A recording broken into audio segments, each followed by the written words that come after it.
வணக்கம் சார். வணக்கம். இப்போ பார்த்தீங்கன்னா சிலிண்டர் ஷார்ட்டேஜ் வந்து இருக்க போகுது. இப்போ ஹோட்டல்ஸில் வந்து சொல்லிட்டு இருந்தாங்க. இப்போ வீடுகளுக்கே வந்து ஃபர்ஸ்ட் டொமஸ்டிக் பர்பஸ்க்கு வந்து முதல்ல அதை பூர்த்தி செய்யுங்க, அதுக்கப்புறமா ஹோட்டல்ஸ் கமர்ஷியலுக்கெல்லாம் போகட்டும் அப்படின்னு விலை அதிகரிக்குது. ஒரு பக்கம் சிலிண்டர்ஸே இல்லைன்ற ஒரு சூழல் வருது. இது என்ன மாதிரியான பிரச்சனை சார்? இந்த பிரச்சனைக்கான தொடக்க புள்ளி அப்படின்றது என்ன? இது வந்துங்க இப்போ நடக்கிற போர்.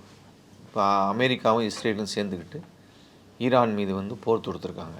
இந்த போரினுடைய விளைவு தான் இன்றைக்கி மிகப்பெரிய தட்டுப்பாடு ஏற்பட்டிருக்கு. டொமஸ்டிக்கு அதாவது கமர்ஷியல் சிலிண்டர்ஸு கம்ப்ளீட்டாக ஏறக்குறைய நிறுத்தப்பட்டுருச்சு. இல்லை வரல. அதே மாதிரி வீடுகளுக்கு உபயோகப்படுத்தக்கூடிய சிலிண்டர்ஸ் வந்து புக் பண்ணால் 25 நாள் 30 நாள் ஆகும்னு சொல்கிறாங்க. அப்படி கூட கிடைக்குமான்றதுக்கு எந்த உத்தரவாதம் இல்லை. இன்றைக்கி நீங்கள் வரும்போது நான் பார்க்குறேன், சென்னையில் மொத்தமாக நேற்று வரைக்கும் அந்த நெருக்கடி இல்லை. இன்றைக்கி சென்னை முழுக்க எல்லா பங்க்லேயுமே காரு பைக்லாம் க்யூவில் நிற்கிது. சிலிண்டருக்குமே மக்கள் நிற்கிறத பார்க்க முடியுது. நிற்கிது. சிலிண்டர் பிரச்சனை நேற்று முந்தானத்தே ஆரம்பிச்சிச்சு. ஆமாம். இன்றைக்கி வந்து பங்க் ஃபுல்லாகவே பயங்கரமாக க்ரௌடாக இருக்குது. அதுக்கு ஒரு காரணம் இப்போதைக்கு எல்லாம் கொடுத்துட்டு இப்போ டீசல் பெட்ரோலுக்கு பிரச்சனை தட்டுப்பாடு இல்லைனாலும் கூட ஒரு மக்களுக்கு ஒரு பதட்டம் வந்துருச்சு. எது இல்லாமல் போயிடுமோன்னு ஒரு பதட்டத்தில் போய் இன்றைக்கி பேனிக் ஆகி இந்த மாதிரி நடக்குது. இதுக்கு என்ன காரணம், ஏன் இப்படி நடக்குது அப்படின்னு கேட்டிங்கன்னா, நான் ஏற்கனவே சொன்ன போர் தான். அந்த போரில் உங்களுக்கு ஈரான் வந்து கடுமையாக பாதிக்கப்பட்டிருக்காங்க. அந்த ஈரானுடைய அந்த கடல் பரப்பு அந்த பகுதியிலிருந்து வரக்கூடிய அந்த ஒரு கழுத்து பகுதி மாதிரி சொல்கிறாங்க, சின்ன பகுதி சொல்கிறாங்க. அந்த பகுதியில் வரக்கூடிய எண்ணெய் மட்டுமே 40% எண்ணெய்கள் வருதுன்னு சொல்கிறாங்க. அங்கே கப்பலில் கச்சா எண்ணெய் ஏற்றிக்கிட்டு வர எல்லா நாடுகளுமே பெரும்பகுதி உலகம் முழுக்கவே ஒரு 40% எண்ணெய் அந்த பகுதியிலிருந்து தான் வருதுன்றாங்க. வரும்போது அவங்க வந்து தடுக்கிறாங்க. அப்போ ஈரானுடைய கட்டுப்பாடில் இருக்கக்கூடிய ஹர்மூஸ் அப்படின்னு சொல்லக்கூடிய ஒரு பகுதி, அது கடல் வழியாக வரக்கூடிய பகுதி, ஒரு சின்ன ஒரு கால்வாய் அளவு தான் இருக்குன்னு சொல்கிறாங்க. அது வந்து ஒரு கழுத்து பகுதின்னு சொல்கிறாங்க. அப்போ அரபு நாடுகளிலிருந்து வரக்கூடிய கச்சா எண்ணெய் ஏற்றி கொண்டு வரக்கூடிய கப்பல்கள்லாம் அந்த பகுதி வழியே தான் வரணும்னு சொல்கிறாங்க. அந்த ஹர்மூஸ் பகுதியை கட்டுப்படுத்துகின்ற அதிகாரம் என்பது ஈரான் வசம்தான் இருக்குது அப்படின்னு சொல்கிறாங்க. ஆகவே ஈரான் என்ன செய்கிறாங்கன்னா, அங்கே எந்த கப்பலையும் வந்து அனுமதிக்கிறது இல்லை, வெளியே போகிறதுக்கு அனுமதிக்கிறது இல்லை. அப்போ என்ன ஆகுதுன்னு கேட்டிங்கன்னா, உலகம் முழுக்க போகக்கூடிய கச்சா எண்ணெய்கள் வந்து தடைபடுது. கிட்டத்தட்ட 35% 40% கச்சா எண்ணெய்கள் அந்த வழியே தான் வரணும். தடைபடும் போது என்ன ஆகுதுன்னு கேட்டிங்கன்னா, ஆட்டோமேட்டிக்காக எல்லா நாடுகளிலுமே இந்த எண்ணெய் தட்டுப்பாடு என்பது வருது. அதில் ஒரு பகுதியாக தான் நம்மளும் வந்து அதில் பாதிக்கப்படுறோம். ஆனால் இதுக்கு முன்பாக இப்போ அமெரிக்கா இந்த போர் அப்படின்ற விஷயத்தை கொஞ்சம் பார்க்க வேண்டிய அவசியம் இருக்குது.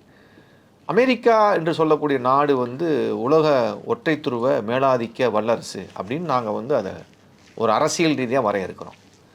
ஒற்றை துருவம்னு என்னென்னா, நான் தான் உலகம் முழுக்க நான் தான் டிசைட் பண்ணுவேன் எல்லாத்தையுமே. என் கட்டுப்பாட்டின் கீழ் தான் எல்லா நாடுகளும் இருக்கணும். பொருளாதார ரீதியாகவும் சரி, எதாக இருந்தாலும் சரி, நான் என்ன சொல்கிறேனோ அதன் கேட்டு நடக்கணும், அதன்படி தான் ஒப்பந்தம் போடணும் அப்படின்றது தான் அமெரிக்கா நீண்ட நாட்களாக இருந்து வருகிறது. ஆனால் அந்த இருப்பு என்பது இப்போ சமீப காலமாக தகர்ந்து வருகிறது அப்படின்னு சொல்கிறோம். அமெரிக்கா கட்டுப்பாட்டிலிருந்து உலகம் கொஞ்சம் கொஞ்சமாக விடுபட்டு வருது. ஏன்னா அமெரிக்காவுக்கு இணையாக மற்ற நாடுகள் பொருளாதாரத்தில் வளர்ந்து வருகின்றதை பார்க்க முடியுது. உதாரணமாக சீனாவை எடுத்துங்க, ரஷ்யாவை எடுத்துங்க. இவங்கெல்லாம் வந்து சீனா வந்து ஓரளவுக்கு அமெரிக்காவுக்கு இணையான ஒரு பொருளாதாரத்தில் வளர்ந்து வரும்போது அவங்களுக்கு தேவையான நாடுகள்லாம் கூட்டு வச்சுக்கிட்டு அவங்களுக்குள்ளே வியாபாரம் பண்ணுறது செய்கிறது, நாணயங்களை கூட வந்து அந்த நாணயங்கள் அவங்க நாணயங்கள்லே பெட்ரோலிய பொருட்கள் வாங்கிறது போன்ற எல்லா நடவடிக்கையும் செஞ்சுட்டு வராங்க. அப்படி இருக்கும்போது அமெரிக்காவுடைய சந்தை என்பது கொஞ்சம் கொஞ்சமாக கையை விட்டு போகுது. அப்படி போகும்போது அமெரிக்காவுடைய அந்த மேலாதிக்கம் என்பது கொஞ்சம் கொஞ்சமாக குறையுது. அப்போ என்ன ஆகுதுன்னா, அதன் விளைவு என்னன்னு கேட்டிங்கன்னா, அதனுடைய பொருளாதாரத்தில் வந்து அது தாக்கத்தை ஏற்படுத்துது. அப்போ தாக்கத்தை ஏற்படுத்தும் போது என்ன ஆகுதுன்னா, அவனுக்கு அதை ஈடு செய்வதற்கு தான் இந்த மாதிரி சின்ன சின்ன நாடுகளை போட்டு மிரட்டிக்கிட்டு அந்த நாட்டின் வளங்களை எல்லாம் கொள்ளையடிக்கின்ற வேலையை செஞ்சிட்ருக்காங்க. அதுபோல் தான் மதுராவை கைது பண்ணதை நம்ம பார்த்தோம். அவங்க நாட்டில் போய் அங்கே நிறைய எண்ணெய் வளங்கள் இருக்குது. இது போன்ற இப்போ இந்த செமிகண்டக்டருக்கான கச்சா பொருட்கள் இதெல்லாம் இருக்குதுன்னு சொல்கிறாங்க. அப்போ இதையெல்லாம் கொள்ளையடிப்பதற்காக, கபலீகரம் செய்வதற்காக அந்த நாட்டின் அதிபரை மிரட்டி அந்த அதிபர் ஒத்து போகலன்னா அவர் கைது பண்ணி அங்கே வந்து தன்னோட ஆதிக்கத்தை நிறுவுவது அப்படின்னு பார்க்குறாங்க. அதே மாதிரி நீங்கள் இந்த அரபு நாடுகள், இஸ்லாமிய நாடுகள் எடுத்துக்கிட்டிங்கன்னா, அதில் ஈரான் மட்டும்தான் அமெரிக்காவுக்கு கட்டுப்பட மறக்குது. ஈரானில் அமெரிக்கா தன்னோட சந்தையை விரிவுபடுத்தணும் அப்படின்னு ரொம்ப காலமாக முயற்சி பண்ணுறாங்க. அப்படி முயற்சி பண்ணுவதற்கு அங்கே இருக்கக்கூடிய அரசு ஒரு இறையாண்மையுள்ள அரசாக இருப்பதால் அதுக்கு நீ சொல்கிறதெல்லாம் நான் கேட்க முடியாது அப்படின்றத அவங்க வந்து உறுதியாக நிற்கிறாங்க. அப்படி இருக்கும்போது என்ன ஆகுதுன்னு கேட்டிங்கன்னா, ஈரான் மீது வந்து இவங்க தாக்குதல் தொடுக்குறாங்க. அதில் வந்து இஸ்ரேலும் சேர்ந்துக்குது. இஸ்ரேலுக்கு என்ன நோக்கம் அப்படின்னு கேட்டிங்கன்னா, இஸ்ரேல் அந்த பகுதியில் இஸ்ரேல் ஒரு விரிவாக்க நாடாக இப்போ எப்படி இந்தியா வந்து ஒரு இந்து ராஷ்டிரத்தை நோக்கி இந்தியா வந்து இங்கேருந்து தன்னோட பகுதியெல்லாம் விரிவாக்கிக்கணும் ஒரு அகண்ட பாரத கனவு இருக்கு இல்லைங்களா, அதுபோல தான் இஸ்ரேலுக்கும் ஒரு கனவு இருக்குது. ஒரு அகண்ட இஸ்ரேல் கனவு இருக்குது. அதன் அடிப்படையில் தான் இஸ்ரேல் வந்து அங்கே ஆதிக்கம் செலுத்துது. இப்போ அந்த இஸ்ரேலும் அமெரிக்காவும் கூட்டு சேர்ந்து கொண்டு என்ன செய்கிறாங்கன்னா, ஈரான் தான் இதுக்கு எதிராக இருக்குது, ஈரானை காலி பண்ணிட்டோம்னு சொன்னால் நம்ம வந்து இங்கே நம்மளை கேட்கறதுக்கு ஆள் கிடையாது அப்படின்ற இதெல்லாம் செய்கிறாங்க. குறிப்பாக இந்த போர் இப்போ நடந்துகிட்டு இருக்க போருக்கு வந்து ஈரான் கூட பேச்சுவார்த்தை நடத்துனாங்க. பேச்சுவார்த்தை நடத்திக்கிட்டு இருக்கும் போதே அமெரிக்கா அந்த பேச்சுவார்த்தை நடந்துக்கிட்டு இருக்கும் போதே அவங்க அதை மீறி வந்து தாக்குதல் தொடுத்தாங்க. இப்போ பேச்சுவார்த்தை நடந்துகிட்டு இருக்கும் போது நீ எப்படி தாக்குதல் தொடுக்கலான்றது அந்த அதில் போய் நடுவராக போன அந்த மீடியேட்டரை போன நாடு வந்து சொல்கிறாங்க. இது வந்து அமெரிக்கா செய்கிறது வந்து ஏற்றுக்கொள்ள முடியாதுன்னு அவங்களே வெளிப்படையாக சொல்கிறாங்க. அந்த முதல் தாக்குதலே பார்த்தீங்கன்னா நிறைய குழந்தைகள் தான் இறந்துடுறாங்க. பள்ளி குழந்தைகள், சிறு சிறு குழந்தைகள், கிட்டத்தட்ட 160 170 குழந்தைகள் இறந்து போயிடுறாங்க. அதை பற்றி எந்த வருத்தமும் அமெரிக்கா படலை. அவ்வளோ கொடூரமாக குழந்தைகளை முதல்ல கொள்கிறாங்க. அதுக்கப்புறம் தான் அந்த உச்சபட்ச தலைவரை வந்து அமெரிக்கா கொள்கிறாங்க. அப்படி இருக்கும்போது அமெரிக்கா இந்த போருக்கு காரணமே அமெரிக்கா தான். அப்படி கொல்லும் போது தான் அவங்க என்ன செய்கிறாங்கன்னா எதிர்த்து தாக்குதல் தொடுக்குறாங்க. ரெண்டாவது அமெரிக்கா அந்த அரபு நாடுகளை பூரா தன் கட்டுப்பாட்டில் வச்சுருக்காங்க. அந்த அரபு நாடுகள் எல்லாத்துலேயுமே நீங்கள் வந்து குவைத் எடுத்துக்கங்க, நீங்கள் வந்து துபாய் எடுத்துக்கங்க, சவுதி அரேபியா எடுத்துங்க, இந்த நாடுகள் எல்லாத்துலேயுமே அமெரிக்காவுடைய இராணுவ தளங்கள் அங்கே இருக்குது. இப்போ கேட்டோம்னா அந்த நாடு வந்து எங்களை பாதுகாத்துக்கிறதுக்கு அமெரிக்கா எங்களை வச்சுருக்காங்கன்ற மாதிரி ஒரு காரணம் சொல்லுவாங்க. அது உண்மை அல்ல. அந்த பகுதியில் ஒரு மேலாதிக்கம் செலுத்துவதற்காக தான் இராணுவ தளங்களை அங்கே வச்சுருக்காங்க. அந்த இராணுவ தளங்கள் இன்னும் குறிப்பாக சொல்லணும்னு சொன்னால் ஈரானை எதிர்த்து முறியடிப்பதற்காக தான் இராணுவ தளங்கள் இருக்குது. அதனால தான் ஈரான் என்ன செய்கிறாங்கன்னா தனக்கு எதிரான அந்த அமெரிக்க இராணுவ தளத்தை வந்து அவங்க குண்டு போட்டு அழிக்கின்ற நடவடிக்கையில் ஈடுபடுறாங்க. இப்படி தான் இந்த போர் வந்து நடக்குது. அப்போ இது உலகத்தை மேலாதிக்கம் செய்கின்ற அமெரிக்கா அதனுடைய இருப்பு தகர்ந்து வருகின்ற சூழலில் ஒரு வெறிகுண்ட மிருகம் போல இது போன்ற தனக்கு கீழே இருக்கக்கூடிய நாடுகளை மிரட்டி பணிய வைப்பது, அப்படி பணியாத நாடுகளை தாக்குதல் தொடுத்து அதன் மூலமாக பணிய வைப்பது என்ற ஒரு மோசமான ஒரு குறுக்கு வழியை, ஒரு அபாயகரமான வழியை தேர்ந்தெடுத்து இன்றைக்கி வந்து ஈரான் மீது போர் தொடுத்துட்ருக்காங்க அப்படின்றத அதை பார்க்க வேண்டியது இருக்குங்க. இந்த போர் ஏற்படுத்துகின்ற தாக்கம் என்பது அமெரிக்கா, ஈரான், இஸ்ரேலை தாண்டி அரபு நாடுகள் தாண்டி உலகம் முழுவதுமே தாக்கத்தை ஏற்படுத்துது. குறிப்பாக கச்சா எண்ணெயில் பெரிய பாதிப்பு ஏற்படுத்துதுன்னு சொல்கிறோம். இப்போ ஏற்கனவே சொன்னோம் இல்லைங்களா, 40% கச்சா எண்ணெய் வருவது தடைபட்டு நிற்கிது. இதில் இந்தியாவுடைய பங்களிப்பை நம்ம கண்டிப்பாக சார். ஏன்னா எங்கேயோ போர் நடக்குது, இங்கே நம்மளுக்கு என்ன பிரச்சனை அப்படின்னு சொல்லி இங்கே சாமானிய மக்கள் பெருசாக அதை பற்றி கவலைப்படலை. போராட்டங்கள் பண்ணுறவங்கள கூட இங்கே போராட்டம் பண்ணி அங்கே என்ன ஆக போகுதுன்னு சொல்லி கேலியாக தான் பார்த்தாங்க. ஆனால் இப்போ இங்கே பிரச்சனையானது வர அது தொடங்கியிருக்கு. ஸோ இது வந்து இந்திய அரசாங்கம் இதில் அவங்களுடைய பங்கீடு எப்படி இருக்குது, அவங்க இந்த சிச்சுவேஷனை எப்படி எதிர்கொள்கிறாங்க? இப்போ இந்தியா இப்போ ட்ரம்ப் அதிகாரத்துக்கு வந்ததுக்கப்புறம் பயங்கரமான பிரச்சனைகள்லாம் பண்ணிகிட்டு இருந்தார். இந்தியா மீது வந்து வரி போட்டார். அந்த வரி மட்டும் போடல, பெனால்ட்டியும் சேர்த்து போட்டார். எதுக்கியா பெனால்ட்டி போடல அப்படின்னு கேட்கும்போது, நீ ரஷ்யாட்டிருந்து எண்ணெய் வாங்குற, ரஷ்யா வந்து எனக்கு எதிரான நாடு, அப்போ ரஷ்யாக்கிட்ட என்ன வாங்கினா ரஷ்யா வந்து எனக்கு எதிராக வேலை செய்கிற நாடுன்ற அடிப்படையில் நீ வந்து என் கூட நீ உறவு வச்சுக்கணும்னா நீ ரஷ்யாட்டிருந்து எந்த போக்குவரத்தும் வச்சுக்கூடாது, நீ எந்த விதமான ஒப்பந்தங்களும் போடக்கூடாது, குறிப்பாக எண்ணெய் வாங்குவதை நிறுத்தணும்னு சொல்லி ரொம்ப ஸ்ட்ரிக்டாக பண்ணி அதுக்கு தனியாக பெனால்ட்டி போட்டார் ட்ரம்ப். நம்ம பார்த்தோம். அப்போ உடனே என்ன செஞ்சார் நம்ம விஸ்வகுரு என்ன செஞ்சார்னு கேட்டிங்கன்னா, சரிங்க அப்படின்னு சொல்லி வாபஸ் வாங்கிட்டு ரஷ்யாட்டிருந்து வாங்குற எண்ணெயை நிறுத்திட்டு அமெரிக்கா சொல்லுகின்ற இடங்களில் எண்ணெய் வாங்க ஆரம்பித்தார். அது மட்டுமல்ல, அமெரிக்கா சில ஒப்பந்தங்களை நிர்பந்தித்து இரு நாடுகளுக்குமான ஒப்பந்தங்களையும் போட்டுக்கிட்டு வருது. அதில் எல்லா ஒப்பந்தங்களும் அமெரிக்க சார்பு ஒப்பந்தங்களாக இருக்குது. அந்த ஒப்பந்தங்கள் முழுவதுமாக எல்லா ஒப்பந்தங்களும் இந்தியாவுக்கும் இந்திய மக்களுக்குமான ஒரு நெருக்கடியை ஏற்படுத்துகின்ற ஒப்பந்தங்களாக இருக்குது. விவசாய ஒப்பந்தங்கள் அப்படின்ற பேரில் விவசாய பொருள்களை இறக்குமதி செய்வது அப்படின்னு நிறைய விவசாயம் தொடர்பான நிறைய ஒப்பந்தங்கள் போடப்பட்டிருக்கு. இராணுவ ஒப்பந்தங்கள் போடப்பட்டிருக்கு. உதாரணமாக நம்ம நாட்டில் வெங்காயம் அதிகமாக விளையுதுன்னு வச்சுக்கோங்க. வெங்காயம் அதிகமாக விளையுது, நம்ம நாட்டுக்கே போதுமான அளவு வெங்காயம் இருக்கும்போது வெங்காயத்தை வந்து அமெரிக்காவிலேருந்து இறக்குமதி பண்ணணும்னு ஒரு ஒரு ஒப்பந்தம் போடப்பட்டால் இந்த நாட்டினுடைய வெங்காயம் விற்காது. ஆமாம், உதாரணமாக சொல்கிறேன். இல்லைன்னா வேஸ்ட்டாக போகும். ஆமாம். அப்போ அப்படிப்பட்ட அநீதியான ஒப்பந்தங்கள்.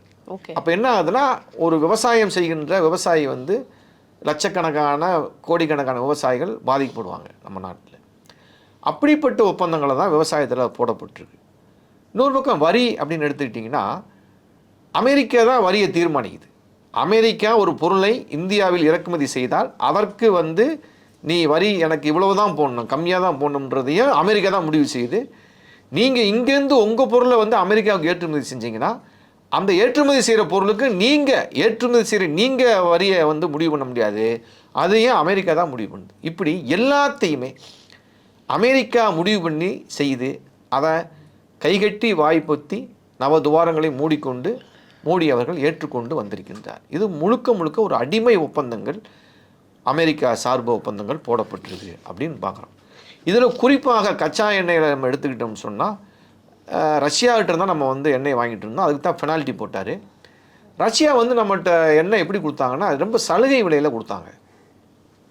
சலுகை விலையில் எண்ணெய் கொடுத்தாங்க. எண்ணெய் போதுமான அளவு நம்ம வாங்கிட்டு இருந்தோம். இப்போ என்ன செஞ்சிட்டாரு, இப்போ அமெரிக்கா சொல்லப்படி கேட்டு வந்தார் இல்லைங்களா. இப்போ அமெரிக்கா போர் தொடுக்கிறதுனால இவருக்கு வந்து வர வேண்டிய எண்ணெய் அமெரிக்கா சொல்ல இடத்துலேருந்து வர மாட்டேங்குது. வரலைன்னா உனக்கு நீ என்ன செய்யணும், வாயா, உன்னை நம்பி தான் நான் வந்தேன், நீ தான் எனக்கு வந்து கூப்பிட்டு போன, இப்போ எண்ணெய் வர்றதுக்கு நீ தான் பிரச்சனையாகுது, நீ தான் பொறுப்பு ஏற்றுக்கணும், எனக்கு தெரியாது, நீ எண்ணெய் எப்படியாவது வாங்கி கொடுன்னு சொல்லி கேட்கணும்ல. கேட்க உனக்கு தைரியம் கிடையாது, நீ கேட்க மாட்டேன், நான் கைகட்டி நிற்கக்கூடிய ஆள் தான் நீ. இப்போ அப்படி கேட்க தைரியம் கிடாமல் மறுபடியும் அமெரிக்கா காலில் விழுந்து எனக்கு வந்து 1 மாதம் அவகாசம் கொடுங்க, நான் மறுபடியும் போய் ரஷ்யா காலில் விழுந்து எண்ணெயை வாங்கிக்கிறேன் அப்படின்னு வந்து காலில் விழுந்துட்டு வந்திருக்காரு. இப்போ ரஷ்யாகிட்ட போய் நின்னா ரஷ்யா என்ன சொல்கிறாங்கன்னா, உனக்கு சலுகை விலையில் கொடுத்துட்டு இருந்த எண்ணெயை நான் இப்போ கொடுக்க மாட்டேன், நாங்கள் வந்து உனக்கு விலை அதிகரித்து தான் உனக்கு கொடுப்பேன் அப்படின்னு சொல்லி இப்போ விலை அதிகரித்து கொடுக்கறதுக்காக பேசப்பட்டு ஒப்பந்தம் போடப்பட்டு வருகிறதுன்றாங்க. ஆனால் இந்த ஒரு நெருக்கடியான சூழலில் எவ்வளோ எண்ணெய் கிடைக்கும், அந்த எண்ணெய் என்பது எப்போ வரும், அது நம்ம நாட்டுக்கு போதுமானதாக இருக்குமா, இப்போ வந்து தட்டுப்பாடு ஏற்பட்டிருக்கிறனால எப்போ பேச்சுவார்த்தை முடிஞ்சு எப்போ எண்ணெய் வரும்ன்றதுக்கு எந்த விதமான உத்தரவாதமும் கிடையாது. அதுக்கு ஒரு தெளிவான அறிக்கையோ தெளிவான முடிவோ இன்னைக்கு வரைக்கும் அரசு மக்களுக்கு அறிவிக்கலை. ஆனால் மக்கள் நெருக்கடியை சந்திக்க ஆரம்பிச்சிட்டாங்க. 2 நாட்களாக 2-3 நாட்களாகவே நெருக்கடி சந்திக்க ஆரம்பிச்சிட்டாங்க. இங்கேயே எப்படின்னா மற்ற மாநிலங்கள் சர்வதேச அளவுலையும் பிரச்சனைகள் இருந்துட்டு தானே. ஆமாம், சர்வதேச இருக்கும். இப்போ இந்த பிரச்சனை என்பது ஒரு கொரோனா தொற்றை விட மோசமாக இருக்கும் அப்படின்னு நம்ம பார்க்கணும். ஒரு போக்குவரத்து தடை வரும், உங்களுக்கு எல்லா விஷயமும் இதில் வந்து காய்கறி, அரிசி, பருப்பு, போக்குவரத்து தடைப்பட்டால் என்ன உங்களுக்கு சமையல் பண்ணுறதுக்கான சிலிண்டர் வரல என்ன உங்களுக்கு ஒன்றோடு ஒன்று தொடர்புடையதாக இருக்குது. எல்லா தொழிலும் எல்லா வியாபாரமும் போக்குவரத்தோட தொடர்புற்ற எந்த இதையும் நீங்கள் சொல்ல முடியாது. இப்போ போக்குவரத்து தடைப்பட்டால் என்ன ஆகும்னு கேட்டிங்கன்னா எல்லா சிக்கலும் ஏற்படும். அப்போ அது மிகப்பெரிய நெருக்கடியை உள்ளாக்குகின்ற நடவடிக்கையாக தான் பார்க்குறோம். இதை பற்றியெல்லாம் எந்த முன்னு யோசனையும் முன்னாலே வந்து யோசித்து அதற்கான நடவடிக்கையெல்லாம் இல்லை. அப்போ எதற்காக என்ன சொல்கிறோம்னா, நம்ம நாடு என்பது மக்கள் தேர்ந்தெடுக்கிறாங்க பிரதமரை, நம்ம தான் ஓட்டு போடுறோம். மக்கள் நம்ம நாட்டுக்காக வரக்கூடிய ஒரு பிரதமர் இல்லை மத்திய அரசாங்கம்னு வச்சுங்க, அவங்க மக்களுக்காக வேலை செய்கிறத விட்டுட்டு என்ன செய்கிறாங்கன்னா அமெரிக்காவுக்காக வேலை செய்கிறாங்க. இன்னும் சொல்லப்போனால் குறிப்பாக சொல்ல வேண்டும் என்றால் அதானி அம்பானியை எப்படி பணக்காரர்களாக மாற்றுவது என்ற திட்டத்தின் கீழ்தான் ஒன்றிய அரசு வேலை செய்கின்றது. மோடியோட சிந்தனை முழுக்க எப்படி இருக்குன்னு கேட்டிங்கன்னா, எந்த பிரச்சனையாக இருந்தாலும் சரி அதில் அதானிக்கு அம்பானிக்கு என்ன லாபம் சம்பாதிச்சு கொடுக்க முடியும். இப்போ கொரோனா காலத்தில் கூட பார்த்திங்கன்னா அதானிக்கும் அம்பானிக்கும் தடுப்பூசி போடுறதுக்கான கண்டுபிடிப்புகள், தடுப்பூசி தயாரிக்கிறதுக்கு உரிமை கொடுத்து அவங்க கோடிக்கணக்கில் மக்கள்லாம் செத்துக்கிட்டு இருக்கும்போது, கஞ்சி இல்லாமல் கிடக்கும் போது அவன் கோடிக்கணக்கில் சம்பாதிச்சான். இப்போ இந்த பிரச்சனையை கூட பயன்படுத்தி கொண்டு மக்கள் செத்தான பொழைச்சான அப்படின்ற பற்றி எந்த கவலையும் எனக்கு கிடையாது. அதானி அம்பானியை இந்த நெருக்கடியை பயன்படுத்தி கொண்டு அவங்கள எப்படி நான் வந்து பெரிய ஆளாக மாற்றுறது அப்படின்ற யோசனையில் தான் மோடி இருந்துகிட்ருக்காரு அப்படின்னு நம்ம பார்க்கணுங்க. இப்போ பதுக்கல் வந்து அதிகரிக்கும். பதுக்கல் அதிகரிக்கும். பதுக்கல் அதிகரிக்கிறத வந்து அந்த பதுக்கல்காரங்களாம் யாராக இருப்பாங்க, நீங்கள் நம்ம செய்ய முடியும், அவங்களாம் அந்த அரசோட தொடர்புடையவங்களாக இருப்பாங்க. குறிப்பாக அதானி அம்பானி கும்பல் தான் இதில் எல்லா வேலையும் செய்யும். அப்படி செஞ்சு இந்த நெருக்கடியும் பயன்படுத்தி கொண்டு விலைவாசியும் அதிகரிக்கும் அப்படின்னு கண்டிப்பாக அதிகரிக்கும். உங்களுக்கு அதான் சொல்கிறேன் இல்லையா, எல்லாமே விலைவாசி அதிகரிக்கும் எல்லாமே அப்படின்றது. உங்களுக்கு போக்குவரத்து தடைபட்டுச்சுன்னா உங்களுக்கு பொருள் வராதுங்க. பொருள் வராத மாதிரி என்னன்னு கேட்டிங்கன்னா இருக்கிற பொருள் அதிக விலையில் ஆமாம் ஆட்டோமேட்டிக்காக வரும். ரொம்ப நெருக்கடிக்குள்ளாகி வரும். 10 லாரி வர இடத்துல வந்து 2 லாரி தான் வரும் உங்களுக்கு. இப்போ 2 லாரி வரும்போது என்னென்னா ஒன்று பொருள் தட்டுப்பாடு ஏற்படும். தட்டுப்பாடு எப்படி ஆட்டோமேட்டிக் என்ன உங்களுக்கு உதாரணமாக ஒரு தக்காளி வரணும் மெட்ராஸுக்கு, இப்போ கோயம்பேடு மார்க்கெட்டுக்கு டெய்லி ஒரு 10 லாரி தக்காளி வந்தால் தான் உங்களுக்கு வந்து அது ஈடுகட்ட முடியும்னு சொன்னால் 10 லாரிக்கு பதிலாக 2 லாரி வருதுன்னு வச்சுங்க, என்ன ஆகும்? தக்காளி விலை என்ன ஆகும்? டிமாண்ட் ஏற்பட்டு தக்காளி விலை அதிகரிக்கும். இதுதான் ஒரு உதாரணம். இப்படி தான் எல்லா பொருளுக்கும் நெருக்கடி ஏற்படும். ஓகே. அதனால் வந்து இது வந்து மிக ஆபத்தான ஒரு சூழ்நிலைக்கு வந்து நம்ம போய்கிட்டு இருக்கோம். அதுக்கு இந்த அரசாங்கத்தினுடைய அரசியல் பொருளாதார கொள்கைகள் என்பது நமது நாட்டை சார்ந்து இல்லாமல் அந்நிய மூலதனத்தை சார்ந்து, குறிப்பாக அமெரிக்க ஏகாதிபத்திய அதாவது ஒற்றைத்துருவ மேலாதிக்க வல்லரசை சார்ந்து தான் இந்த நாட்டினுடைய பொருளாதாரம் இருப்பதன் விளைவு தான் நம்ம இன்னைக்கு வந்து இவ்வளோ அவதிப்படுறோம். ரெண்டாவது பெட்ரோல் டிமாண்ட் இருக்கு இல்லையா சார்? இப்போ பெட்ரோலுக்காக மக்கள் வந்து கியூவில் நிற்கிறத பார்க்க முடியுது. தண்ணி கேன்லலாம் வாங்கிட்டு போயிட்டு இருக்கிறாங்க. முன்னாடியெல்லாம் வந்து அதுக்கான அனுமதி கிடையாது இல்லையா? இப்போ எல்லாருமே வந்து கேன்லலாம் கேட்டால் தரமாட்டாங்க. இப்போ தண்ணி கேன்லலாம் தர ஆரம்பிக்கிறாங்க. இது எந்த மாதிரியான ஒரு போக்கு? இல்லைங்க, தண்ணி கேனில் தராங்க. நேற்று கூட கோயம்புத்தூரில் ஒரு எல்பிஜி கேஸ் பங்க்கில் வந்து சிலிண்டர்ஸுக்கு ஃபுல் பண்ணி கொடுக்குறாங்க. இது ஒரு நெருக்கடி. இப்போ மக்களுக்கு வந்து நீங்கள் வந்து சரியான கைட் பண்ணால் மக்களுக்கு பேனிக் ஆகாது. மக்கள் வந்து பதட்டப்பட மாட்டாங்க. கரெக்ட். இப்போ மக்கள் என்ன நினைக்கிறாங்கன்னா, இது இயல்பானது தான். நம்மளுக்கு வந்து பெட்ரோல் கிடைக்காம போகுமோ, நம்மளுக்கு சிலிண்டர் கிடைக்காம போயிருமோ, நம்மளுக்கு வண்டிக்கு வந்து இல்லாமல் போயிருமோன்ற வந்து அசாதாரண இருப்பாங்க இல்லையா? கொரோனா பார்த்துருப்பாங்க, வெள்ளப்பெருக்கு, இந்த மாதிரி சூழல்கள் எல்லாம் பார்த்துருக்காங்க இல்லைங்களா? அப்போ ஒரு அசாதாரணமான ஒரு சூழல் உருவாகும் போது மக்கள் வாங்கி இப்போ நம்ம வாங்கி சேர்த்து வச்சுக்கலாம், அது நம்மளுக்கு சேர்த்து வச்சுக்கிட்டோம் பயன்படும் நினைக்க தான் செய்வாங்க. இது வந்து இயல்பான. அப்போ இந்த மாதிரி ஒரு பதட்டமான சூழலை வந்து சரி செய்யக்கூடிய பொறுப்பு யாருக்கு இருக்குன்னா அரசுக்கு தான் இருக்குது. இப்போ அரசு அறிக்கை விடணும், நாங்கள் இந்த மாதிரி ஒப்பந்தம் போட்டிருக்கோம், நாங்கள் ரஷ்யாவில் வாங்க போகிறோம், இதை வந்து இத்தனை நாள் நாங்கள் சரி செஞ்சுருவோம்னு சொல்லி ஒரு கிளியரான அறிவிப்பு இருக்கணும். நீங்கள் மக்கள் பதட்டப்படாதீங்க, இன்னும் ஒரு 10 நாள் பொறுத்துங்க, இல்லை 15 நாள் பொறுத்துங்க. என்ன ஒரு கிளியரான அறிக்கை இருக்குது? ஒரு அறிக்கையும் கிடையாது. பொதுவில் வந்து நாங்கள் சீக்கிரமாக சமாளிக்கிறோம்னு பேசுகிறாங்களே ஒழிய, எப்போ சமாளிப்பீங்க, எப்போ கொடுப்பீங்க, இந்த அசாதாரண சூழல் எப்போ மாறும் அப்படின்ற ஒரு உத்தரவாதமான அறிக்கை இல்லாத வரையில் மக்களை சொல்லி குற்றம் இல்லை. மாநில அரசுகளுடைய பொறுப்பு என்னவா இருக்கும் சார்? மாநில அரசுகள் இதில் ஒன்றுமே செய்ய முடியாதுங்க. மாநில அரசு கையில் இது கிடையாது. பெட்ரோலிய பொருட்களுடைய எல்லா விஷயமும் வந்து மத்திய அரசு கையில் தான் இருக்குது. ரொம்ப முக்கியமான ஒரு விஷயத்தை நான் சொல்லணும், விவசாயத்தில் பாதிப்பு ஏற்படும். எப்படின்னு கேட்டிங்கன்னா, இந்த கச்சா எண்ணெயிலேருந்து நூற்றுக்கணக்கான பொருட்கள் தயாரிக்கிறாங்க. அது வந்து வெறும் பெட்ரோல் டீசல் மட்டுமல்ல, கேஸ்லேருந்து நூற்றுக்கணக்கான விவசாயத்திற்கு தேவையான இடுபொருட்கள் அதில் நிறைய தயாரிக்கப்படுது. குறிப்பாக யூரியா சொல்கிறாங்க. யூரியா தட்டுப்பாடு இந்த வட்டம் ரொம்ப ஹெவியாக இருக்கும் அப்படின்னு சொல்கிறாங்க. இப்போ யூரியா தட்டுப்பாடு ஆனால் என்னன்னு கேட்டிங்கன்னா, விவசாயத்தில் மிகப்பெரிய பின்னடைவையும் பாதிப்பும் ஏற்படும் அப்படின்றத நம்ம புரிஞ்சுக்கணும். இப்போ வெறுமனே இந்த விஷயத்த ஒரு 1-2 ஆங்கிளில் பார்க்குறதில்ல, பல இதில் வந்து நீங்கள் வந்து டைமென்ஷனில் பார்த்தா தான் இது எவ்வளோ தூரத்துக்கு சமூகத்தை வந்து பாதிக்க போகுது அப்படின்றத, குறிப்பாக விவசாயிகளை வந்து பெரிய அளவில் பாதிக்கிறதுக்கான வாய்ப்புகள் அதிகமாக இருக்குது அப்படின்றத நம்ம பார்க்குறோங்க. இதில் இதுக்கு எப்போ எல்லாருடைய கேள்வியாக இருக்கும், இது எப்போ சரியாகும் அப்படின்றது தான் வந்து சாமானிய மக்கள் வந்து இப்போ நாங்கள் போனாலே இது எப்போமா சரியாகும் அப்படின்றதான் கேட்குறாங்க. இதுக்கு பதில் அப்படின்றது யார்கிட்டையுமே இல்லை. யாருமே இதை போகிற எதிர்பார்த்தும் காத்திருந்தது கிடையாது. இதுக்கான முன்ன ஏற்பாடுகளும் செய்ய தவறியாச்சு. இப்போ என்ன செய்யலாம்? ஒரு விஷயத்தை நம்ம புரிஞ்சுக்கணுங்க, சர்வதேச அரசியல்னா என்னன்னு புரிஞ்சுக்கணும். சர்வதேச அரசியல் என்பது சந்தையை கைப்பற்றுவது தான் அரசியலாக இருக்குது. அப்போ யாருக்கு அதிக சந்தை வேணும், அதில் வந்து மோனோபோலியாக இருக்கக்கூடிய அமெரிக்கா என்ன சொல்கிறாங்கன்னா, உலக வளங்களை கைப்பற்றுவதில் அவன் போட்டி போடுறான். இன்னொரு பக்கம் சீனா வந்து அவங்களும் இன்றைக்கி வந்து போட்டி போடுறாங்க. இந்த போட்டி இருக்கிற வரைக்குமே போரை நீங்கள் தவிர்க்க முடியாது. இப்போ இது மாதிரி உலகம் முழுவதும் வளங்களை கைப்பற்றுகின்ற நாடுகள் மேலே உட்காந்துக்கிட்டு எல்லா பலமும் வச்சுக்கிட்டு மிரட்டி உருட்டி வளங்களை கைப்பற்றுகின்ற நடவடிக்கை எப்போ முடியும்? முடியாத வரையில் போரும் தொடரும், போர் பதட்டம் இருந்து கொண்டே இருக்கும். அப்போ எப்போ முடிவும், யார் முடிக்கிறது அப்படின்னா மக்கள் தான் முடிவு கொண்டு வர முடியுது.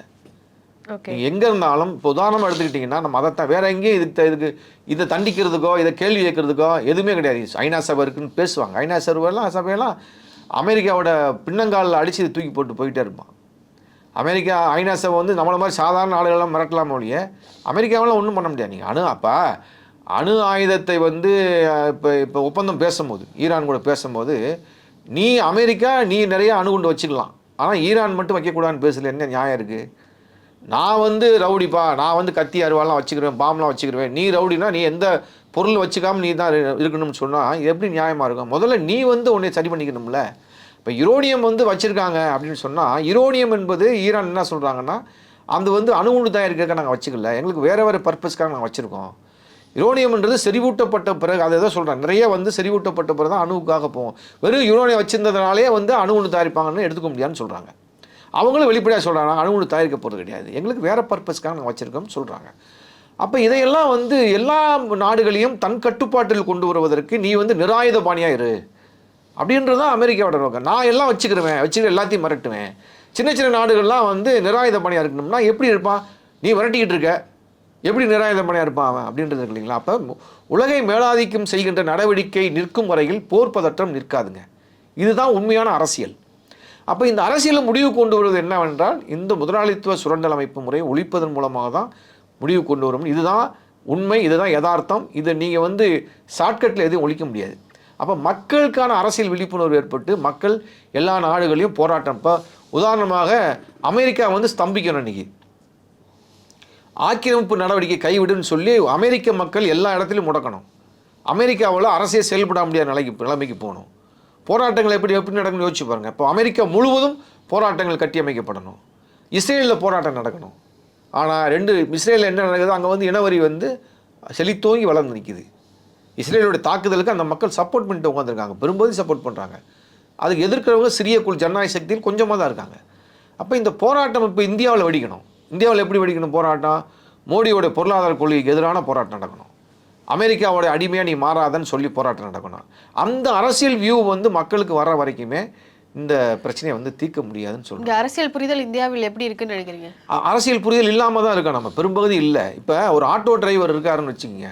ஒரு ஆட்டோ டிரைவர் கேஸுக்கு போய் கியூவில் நிற்கிறாரு, கேஸ் கிடைக்கலன்னு சொன்னால் ஏன் கிடைக்கலன்ற ஒரு அரசியல் புரிதல் அவருக்கு தேவையாக இருக்குது. இன்றைக்கி ஸ்டாலினை திட்டுறாங்க. அப்போ அப்படி மடை மாற்றுறதுக்கு சக்தி நிறையா இருக்கான்.